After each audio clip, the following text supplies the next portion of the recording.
राजस्थान को पीएम मोदी ने दी बड़ी सौगात। कोटा बूंदी में नए एयरपोर्ट का किया शिलान्यास। बोले एयरपोर्ट से इलाके के विकास को मिलेगी रफ्तार। उत्तराखंड में धामी सरकार के 4 साल हुए पूरे। हरिद्वार पहुंचे अमित शाह का बड़ा हमला। बोले कांग्रेस की सरकार होती तो नौकरी नहीं मिलती। गैस सिलेंडर के दाम बढ़ने पर कांग्रेस हमलावर। पीएम मोदी की भूमिका पर उठाए सवाल। कहा महंगाई का बोझ सीधे आम लोगों पर डाल रही सरकार।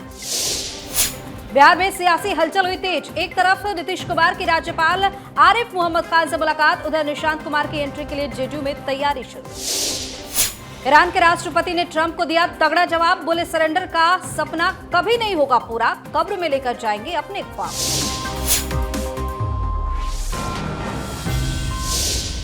नमस्कार, आप देख रहे हैं इनकोच, मैं हूं आपके साथ दिव्या सिंह। वक्त है दिन भर की बड़ी और खास खबरों का, जहां बात होगी सियासत, रणनीति और देश दुनिया के हर बड़े अपडेट की। सबसे पहली खबर में बात पीएम मोदी की। राजस्थान के कोटा बूंदी क्षेत्र को बड़ी सौगात मिली है। प्रधानमंत्री नरेंद्र मोदी ने कोटा बूंदी ग्रीनफील्ड एयरपोर्ट परियोजना के शिलान्यास समारोह के दौरान देशवासियों को संबोधित किया और कहा कि देश में आधुनिक इंफ्रास्ट्रक्चर का तेजी से विस्तार किया जा रहा है।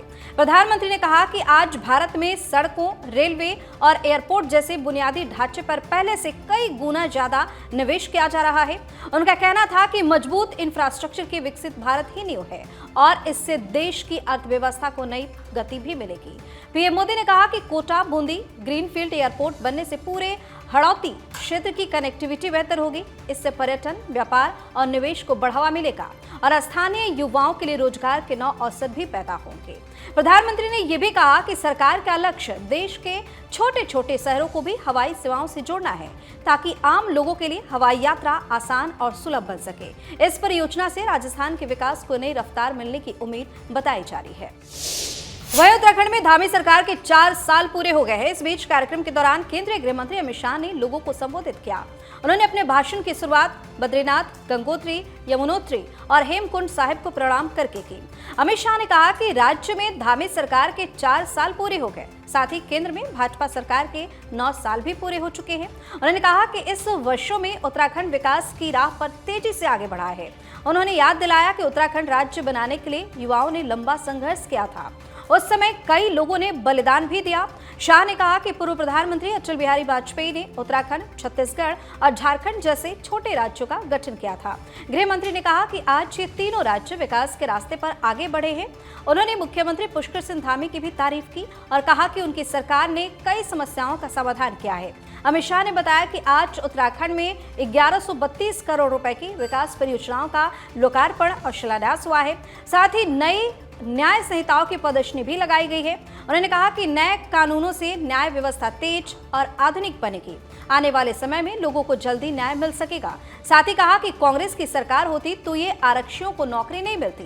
कांग्रेस की सरकार होती तो पर्ची भी लगती और खर्ची भी लगती। अब किसी की सिफारिश की जरूरत नहीं है। नकल विरोधी कानून जो धामी ने बनाया, उसके कारण ही ये सब संभव हुआ है।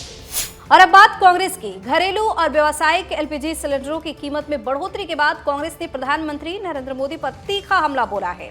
पार्टी ने पीएम को महंगाई मैन बताते हुए आरोप लगाया है कि सरकार महंगाई का बोझ सीधे आम लोगों पर डाल रही है। कांग्रेस ने सोशल मीडिया प्लेटफॉर्म एक्स पर लिखा कि मोदी सरकार ने घरेलू एलपीजी सिलेंडर के दाम 60 रुपए बढ़ाकर आम परिवारों के बजट पर सीधा हमला किया है। वहीं 19 किलोग्राम वाले व्यावसायिक एलपीजी सिलेंडर की कीमत में 115 रुपए की बढ़ोतरी की गई है। पार्टी ने यह भी दावा किया कि पिछले 3 महीनों में व्यावसायिक सिलेंडर की कीमत 307 रुपए तक बढ़ चुकी है। कांग्रेस के मीडिया और प्रचार विभाग के अध्यक्ष पवन खेड़ा ने पेट्रोलियम और प्राकृतिक गैस मंत्री हरदीप सिंह पुरी पर तीखी टिप्पणी की। उन्होंने कहा कि कल ही हरदीप सिंह पुरी ने कहा था कि सरकार की प्राथमिकता नागरिकों को सस्ता और टिकाऊ ईंधन उपलब्ध कराना है। खेड़ा ने तंज कसते हुए लिखा कि एक दिन के बाद ही घरेलू एलपीजी की कीमत 60 रुपए और व्यावसायिक सिलेंडर की कीमत 115 रुपए बढ़ा दी गई। खेड़ा ने कहा कि हरदीप सिंह पुरी जो कहते हैं उस पर भरोसा बिल्कुल भी नहीं करना चाहिए। इस खबर में बात बिहार की राजनीति में आज का दिन बेहद हलचल भरा रहा।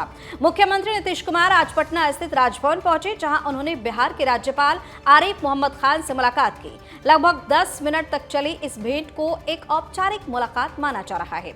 राज्यपाल का कार्यक्रम समाप्त होने की ओर है, इसलिए राजनीतिक गलियारों में इसे मुख्यमंत्री की उनसे शिष्टाचार मुलाकात के रूप में देखा जा रहा है। मुख्यमंत्री नीतीश कुमार ने नंदकिशोर यादव से भी मुलाकात की, जिन्हें नागालैंड का गवर्नर नियुक्त किया गया है। बता दें कि बिहार के मुख्यमंत्री नीतीश कुमार के राज्यसभा में जाने के फैसले से जदयू के कार्यकर्ता और नेता नाराज हैं। बैठक में भी कई विधायकों ने उन्हें अपने फैसले पर फिर से विचार करने का आग्रह किया। हालांकि मुख्यमंत्री ने साफ कर दिया कि वे किसी दबाव में नहीं, बल्कि अपनी इच्छा से राज्यसभा जा रहे हैं। उन्होंने कार्यकर्ताओं से कहा कि बिहार के विकास का जो रास्ता तय किया गया है वो रुकना नहीं चाहिए। उन्होंने स्पष्ट कहा कि काम जारी रहेगा और वो खुद भी हर चीज पर नजर रखेंगे।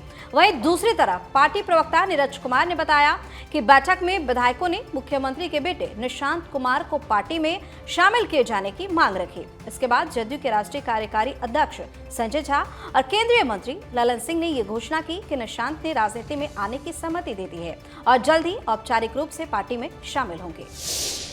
वहीं लोकसभा अध्यक्ष ओम बिरला के खिलाफ विपक्ष ने अविश्वास प्रस्ताव लाने का फैसला किया है। अब ममता बनर्जी की पार्टी टीएमसी ने भी इस प्रस्ताव को समर्थन देने की सहमति दे दी है। इससे पहले तक टीएमसी ने इस प्रस्ताव से दूरी बनाकर रखी थी और समर्थन नहीं दिया था, लेकिन अब रुख बदलते हुए पार्टी ने ओम बिरला के खिलाफ लगाए जा रहे अविश्वास प्रस्ताव को अपनी मंजूरी दे दी है। बता दें कि लोकसभा अध्यक्ष को पद से हटाने के लिए लाए जा रहे इस प्रस्ताव के नोटिस को सोमवार के लिए सूचीबद्ध किया गया है। नियमों के अनुसार जब ये नोटिस सदन में पेश किया जाएगा तो कम से कम 50 सांसदों का समर्थन दिखाने के लिए खड़ा होना जरूरी होगा। इसके बाद ही प्रस्ताव को स्वीकार किया जाएगा। अगर प्रस्ताव के समर्थन में 50 सांसद खड़े नहीं होते तो इसे सदन में पेश नहीं किया जा सकता। इस मुद्दे को देखते हुए कांग्रेस और भाजपा दोनों ने अपने लोकसभा सांसदों को संसद में उपस्थित रहने के निर्देश दिए हैं। इसके लिए पार्टी व्हिप भी जारी किया गया है। आंकड़ों के लिहाज से सरकार के पास पर्याप्त संख्या में सांसद मौजूद हैं। ऐसे में माना जा रहा है कि ओम बिरला के खिलाफ लाया गया अविश्वास प्रस्ताव आसानी से खारिज हो सकता है। और अब बात यूपी की करेंगे। बिहार में एक तकरीर के दौरान मौलाना अब्दुल्ला सलीम ने उत्तर प्रदेश के मुख्यमंत्री योगी आदित्यनाथ पर विवादित बयान दिया, जिसके बाद बवाल खड़ा हो गया है। मौलाना ने कहा कि यूपी में ऐसा कानून बना है कि योगी आदित्यनाथ की अम्मा यानी गाय का गोश्त खा लिया तो पुलिस पैर में छेद कर देती है। मौलाना ने आगे कहा कि यूपी में किसी के पास योगी की अम्मा का 250 ग्राम गोश्त मिला तो उसका एनकाउंटर कर दिया जाता है।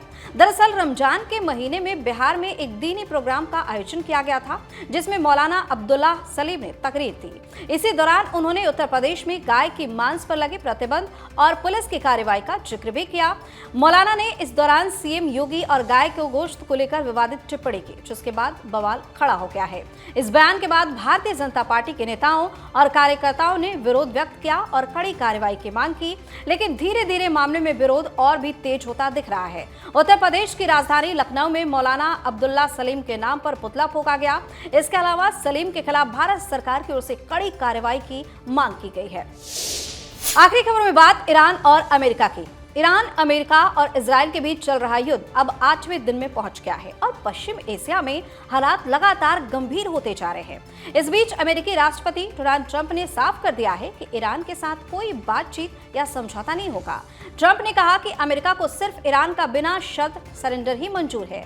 ट्रंप ने यह भी कहा कि सरेंडर के बाद ईरान में नया नेतृत्व चुना जाएगा और अमेरिका अपने सहयोगी देशों के साथ मिलकर देश को फिर से खड़ा करने में मदद करेगा। ट्रंप का कहना है कि ईरान की मौजूदा सत्ता अब पहले जैसी ताकतवर नहीं रही।